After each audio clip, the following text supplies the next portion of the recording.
Jangan lupa subscribe, like, komen, dan share YouTube TVRI Bengkulu. Dan nyalakan loncengnya ya.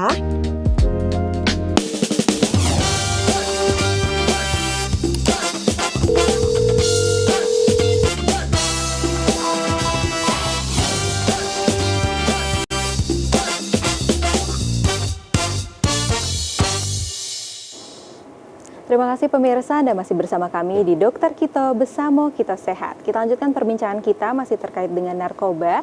Nah, Siva ingin tanya nih ke Dokter Putri terlebih dahulu terkait dengan dampaknya. Tentunya pemirsa Dokter Kito ingin tahu sih dok, untuk dampak jangka pendek dan juga jangka panjang dari narkoba itu apa aja sih yang bisa dirasakan oleh orang yang mengonsumsi narkoba, dokter? Oke, baik. Tadi sepertinya sudah dijelaskan sama Dokter Lucy ya, bahwa dampak dari narkoba itu sebenarnya dia mempengaruhi kinerja di dalam otak juga, karena ada zat kimia yang bermain di sana. Nah, kalau kita ngomongin tentang dampak jangka pendek dan jangka panjang, yang pertama, yang pastinya narkotika atau obat-obatan ini, dia juga mempengaruhi kondisi fisik maupun kondisi psikologis seseorang. Kalau kondisi fisik, mungkin pasiennya atau orang yang sudah kecanduan narkoba, bisa saja dia merasa karena sangat butuh dengan zat-zat atau obat-obatan terlarang tadi, hingga dia bisa saja melakukan segala macam cara untuk bisa mendapatkan narkoba ataupun zat-zat terlarang tadi. Kalau kondisi psikologis bisa saja mempengaruhi emosi, perilaku, dan bahkan juga bisa mempengaruhi kognitif seseorang. Jadi kalau dia remaja atau kalau dia pelajar, bisa saja kalau memang dia sudah kecanduan, dia bisa saja menurunkan akademik grade dari si pasiennya itu tadi atau si pecandu narkoba tadi. Juga bisa memberikan dampak jangka panjang seperti gangguan perilaku. Kalau misalnya dia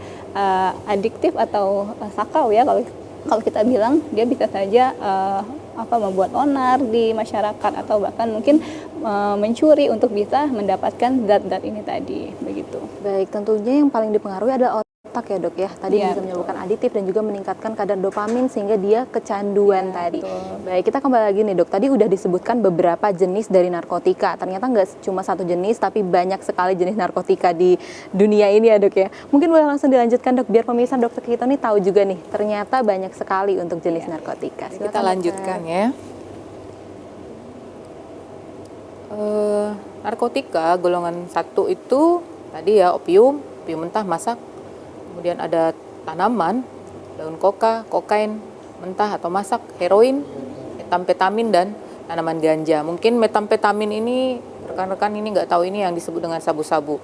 Jadi ini sekarang ya golongan 1. Jadi jangan sepele dengan ganja, itu narkotika golongan 1. Kemudian narkotika golongan 2 itu egonina, morfin, metobromid, dan morfina. Narkotika golongan 3 itu etilmorfina, kodeina, polkodina, dan propiram. Mungkin di Bengkulu mungkin yang sering kita temuin itu adalah ganja, kemudian apa lagi? Metamfetamin, dikenal dengan sabu. Nah, itu yang sekarang berubah. Apanya yang berubah? Kemarin yang metamfetamin ini di golongan psikotropika, sekarang berubah jadi narkotika, naik kelas. Jadi hati-hati menggunakan zat tersebut. Kenali dulu efek atau hukumnya gitu ya, aspek hukumnya. Jangan asal-asal dikonsumsi tapi sebenarnya tidak tahu apa yang dikonsumsi, dan kebanyakan seperti itu. Kalau untuk morfin sendiri dokter, itu kan biasanya ada juga yang digunakan untuk anti nyeri ya dok ya. Ya, Apakah benar. untuk penggunaannya itu berbeda dok antara orang yang menggunakan narkoba dan kalau misalnya digunakan untuk anti nyeri dokter, itu perbedaannya bagaimana dokter? Oke. Kalau untuk anti nyeri tentunya harus diresepkan oleh profesional medikasi ya. Nah, tentunya itu ada waktu, ada dosis, dan itu memang dibutuhkan tubuh. Sedangkan pengguna-pengguna ini sebenarnya tidak dibutuhkan oleh tubuhnya. Dia tidak butuh itu sebenarnya, karena di dalam tubuhnya itu sebenarnya sudah tersedia, karena dia tidak dalam keadaan kondisi membutuhkan, dan itu tersedia dalam tubuhnya. Tapi dia ya itu tadi, karena hal sebab dia menggunakan secara berlebihan dan rutin seperti itu. Oke, berarti tepat dosis dan kegunaan juga sangat penting ya dok ya? Benar. Nah, kemudian ada psikotropika ya. Nah, ini. Jadi golongan 1 dan 2 ini telah dicabut yang tadi itu ya.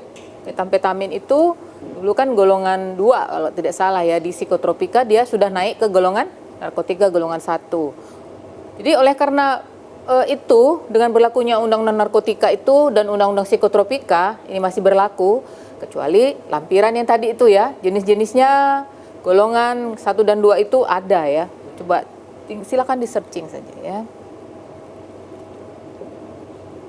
Nah, ini dia, ini yang masih lama ya di sini ya gambarnya kebetulan. Ini sabu harusnya di narkotika golongan 1. Nah, yang selebihnya ini masih sama ya. Sama, oke? Nah, ini dia zat aktif lainnya yang sering digunakan oleh anak-anak yang datang ke kita untuk berobat. Apa itu? Alkohol, ebon, nikotin, obat batuk. Obat batuk itu apa contohnya? Yang mengandung dextro ya. Tidak boleh sebutkan mereknya ya. Oke. Nah, inilah yang paling penting di dunia kesehatan, para dokter, para dunia pejuang kesehatan itu ini harus paham ini dan harus menjelaskan ini. Nah, semua zat-zat tadi, mau itu narkotika, psikotropika, bahan zat adiktif lainnya, dia dibagi, diklasifikasikan menjadi depresan, stimulan, halusinogen. Jadi di sini tidak lagi dicantumkan di aspek hukumnya, aspek peraturannya, tapi dia berdasarkan klasifikasi kerjanya, efeknya terhadap tubuh, ya, terhadap seorang. Apa itu depresan? Dia itu menekan susunan saraf pusat. Kalau stimulan itu merangsang susunan saraf pusat. Kemudian ini halusinogen ini dia menyebabkan, kalau digunakan dalam jumlah tertentu, dia akan menyebabkan gangguan persepsi sehingga muncul halusinasi. Halusinasi itu ya, dengar-dengar suara, lihat-lihat orang, tapi tidak ada objeknya gitu ya. Jadi karena obat ini otaknya terjadi gangguan sehingga muncullah halusinasi. Nah, ini dia ya, depresan itu apa saja? Alkohol, ya. Tadi alkohol di zat adiktif lainnya ya, bahan adiktif lainnya. Ada benzodiazepin. Nah, ini yang sering diresepkan oleh dokter untuk medikasi, ya, untuk anti cemas, untuk obat-obat sedatif untuk orang-orang yang kesulitan tidur, cemas gitu ya. Tapi sering disalahgunakan. Kemudian ada opioid, solven, barbiturat, kanabis. Ini apa ini kanabis yang sering dengan ganja ya. Nah, kemudian ada amfetamin, metamfetamin. Nah, ini yang sering disebut dengan Inex. Ini metamfetamin, sabu ya. Kokain, nikotin, ketinon, kafein, MDMA gitu ya. Jadi semua ini merangsang susunan saraf pusat. Jadi kalau kita pakai dia kita jadi semangat. Tekanan darah kita meningkat, pacu jantung meningkat. Nah, kita tidak terlalu membutuhkan tidur. Jadi kita energik ya. Nah, kemudian ini ada yang sering dipakai anak-anak ya. Apa itu?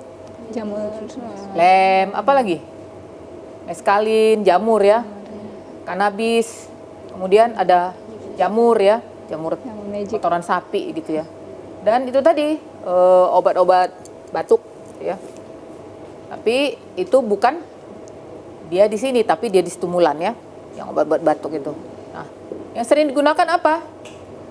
LSD, kanabis, dan mushroom. Itu yang ada di Bengkulu ya, yang sering datang ke kita. Nah, yang kita bilang tadi ya, awal tadi bahwa ini semuanya berkaitan dengan otak.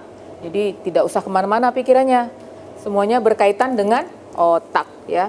Jadi kalau kita menonton sesuatu, makan sesuatu, nah kita saraf-saraf kita itu kan bereaksi ya, bereaksi. Nah, ini dia bilang enak gitu ya, sama seperti kita makan makanan. Nah, sama juga mirip-mirip gitu, cuma dia reseptornya lebih banyak gitu ya. Kalau kamu makan pedas, apa yang dilepas? Endorfin, ada dopamin, enak gitu. Kemudian ada otak kita kan luar biasa ya, ada memori di situ pengingat. Kalau saya makan cabai, saya merasa nyaman. Terus kita pisah-pisah lagi. Kalau makan sambal yang begini, saya lebih enak gitu ya. Sehingga itu di otak ini ada memori pengingat, sama kayak memakai narkoba. Otak itu ada memori pengingatnya gitu. Jadi itulah akhirnya bisa efeknya kecanduan ya. Kalau kamu nonton filmnya bagus, misalnya nonton film drama Korea, asik kan? Apa yang dilepas di situ? Dopamin. Sama, drug juga ya. Sama kayak kamu makan gitu. Apa yang dilepas di situ? Dopamin, ya. Nah, bahayanya apa? Kita memasukkan sesuatu ke dalam tubuh yang tidak perlu gitu ya. Nah, itu yang menjadi masalahnya gitu. Apanya? Kecanduan. Nonton drakor bisa nggak kecanduan? Bisa. Bisa ya, Karena di situ semuanya balik lagi brain. Apa tadi? Dopamin. Gitu Berarti ya. hormon dopamin ini sangat berpengaruh ya dok ya untuk Iya. cara kerja otak nantinya. Baik pemirsa, akan kita lanjutkan diskusi kita terkait dengan narkoba setelah jeda iklan berikut ini. Tetap bersama kami di Dokter Kito, bersama kita sehat.